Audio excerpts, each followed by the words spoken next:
¿Y quién no ha oído hablar de Busca el Arca Perdida? Se ha mostrado mucho el tema del Arca de la Alianza en películas, ¿verdad? El Arca de la Alianza lo vamos a entrar un poquito, cómo estaba hecho y cierta fenomenología y debido a qué podría haber sido eso. Todo esto que les estoy explicando es desde el punto de vista de estudio que he podido ir realizando a lo largo de ciertos años. No quiere decir que sea el correcto, el exacto o que esté en posesión de la verdad absoluta. Es, a mi entender, una de las tantas posibilidades que podríamos dar como explicación a fenómenos que de una u otra manera nos hubiesen parecido casi increíbles de entender. El Arca del Pacto o Arca de la Alianza está escrito en el Éxodo, sí, escrito por Moisés, en la parte final cómo iba a ser construida. Primero se construye de madera de acacia, luego se forra exteriormente por manos de orfebres de oro. Por dentro también se forra con oro. Se ponen 4 anillas, 2 por un lado y otras 2 por el otro lado.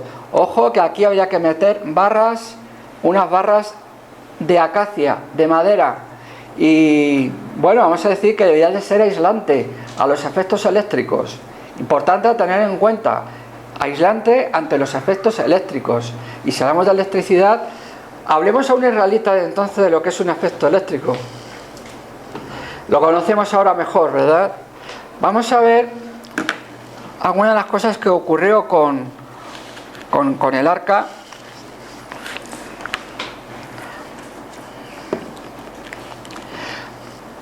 Algunos han hablado de que es un condensador. Yo, por las propiedades eléctricas que tiene, no me atrevería a decirlo. No sabemos todo lo cual estaba hecho. Hay un detalle muy específico de cómo fue construido o debía de ser construido en el libro de Éxodo, pero evidentemente creo que muchos datos irrelevantes para la época o para el resto del pueblo no se dan. Así que podría llevar más cosas, sobre todo en la tapa, que no se especifican. Ya es irrelevante, esto es a título anecdótico lo que estamos hablando, pero sí, de alguna forma, yo entiendo de que había envuelto una energía eléctrica o un cúmulo de energías como energía eléctrica, energía magnética, luz polarizada. Una luz polarizada es un rayo láser. Un rayo láser se utiliza en medicina, enfocado a un lugar del cuerpo, puede hacer de que un cálculo renal estalle e incluso desaparezca sin hacer daño al riñón. De alguna forma, a lo mejor ya desde el mundo espiritual, tengamos en cuenta el factor radio láser. También el Maxer. ¿El Maxer qué es? El Maxer está fundado en el funcionamiento del fenómeno de emisión estimulada de radiación enunciado por Albert Einstein en 1916, y de alguna forma un Maxer recibía unas microondas, las amplificaba y las lanzaba. ¿Parece extraño eso? Bueno, eso es lo que está ocurriendo en nuestros teléfonos móviles. Funcionan por microondas y a esos teléfonos les está llegando lo que les llega: comunicación, imágenes y sonido. Pues de alguna forma algo similar estaba ocurriendo ahí, porque esto podríamos decir que sería la batería del sistema, entre otras cosas. Se le ha dado mucha importancia al poder militar de este objeto, pero ha sido para lo que menos ha sido utilizado.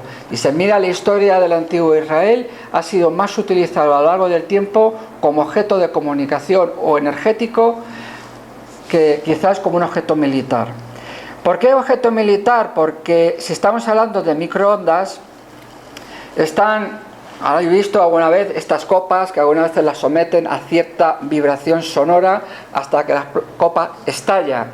Eso se debe a que la frecuencia atómica, por decirlo así, o la frecuencia de esa copa X del cristal es X, ¿no? Y si un sonido alcanza esa frecuencia, produce eso, hace estallar la copa. Eso lo habréis visto en muchas ocasiones.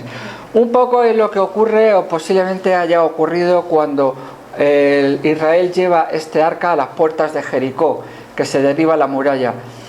No es algo directo que salga del arca. porque hay grandes gritos, toques de trompetas, que si un dispositivo que hubiese cercano hubiese filtrado el ultrasonido de esas voces y de esos cuernos tocando a una frecuencia prácticamente inaudible para el oído, pero que afectara a la molécula de las piedras de esa muralla, fácilmente las hubiese hecho estallar. Y estamos hablando ya de métodos que actualmente están experimentando el ejército en diferentes partes del mundo. Destruir a base de ultrasonidos, o simplemente meter un ultrasonido hacia la gente para que la gente se le vaya la cabeza de alguna manera, ¿no? Vemos que de alguna forma sí, podrían haber sido milagros, pero pueden ir encajando todo esto con efectos naturales. La gran pregunta, ¿fue toda la historia del Arca del Pacto tal como nos la han contado? Bueno, dejámoslo ahí, ¿no? Pero si algo de verdad tiene, pues asociado a algo natural, a mi opinión, sí. Efectivamente había también una clara instrucción de no tocar el arca. Por eso había que llevarlo con estas barras. Hubo una ocasión en que porteaban el arca y algunas veces los portadores dieron un traspié, parecía que el arca se iba al suelo y un señor que estaba cerca le plantó la mano para que no se cayera y cayó fulminado, como si fuese una descarga eléctrica. Muchos pensaron, ha sido un castigo de Dios por haber desobedecido. No creo que Dios castigue de una forma tan desproporcionada un acto de bondad de un momento dado para que no ocurriese algo malo. Pero sí puedo pensar que fue un accidente fortuito, de mala suerte, que igual que a alguien le cae un cable de alta tensión encima, pues lo fríe. Pues algo parecido le debió ocurrir a ese señor. El Arca de Alianza debía de situarse en la zona del santuario. Primero se creó un tabernáculo portátil de tela, en el cual hay un santuario en el centro, y en ese santorum era donde iba el Arca del Pacto, donde se hacía la conexión, de alguna forma, con el mundo espiritual. Solo podía entrar el sumo sacerdote. No vamos a entrar mucho porque si no se nos va a ir el tiempo.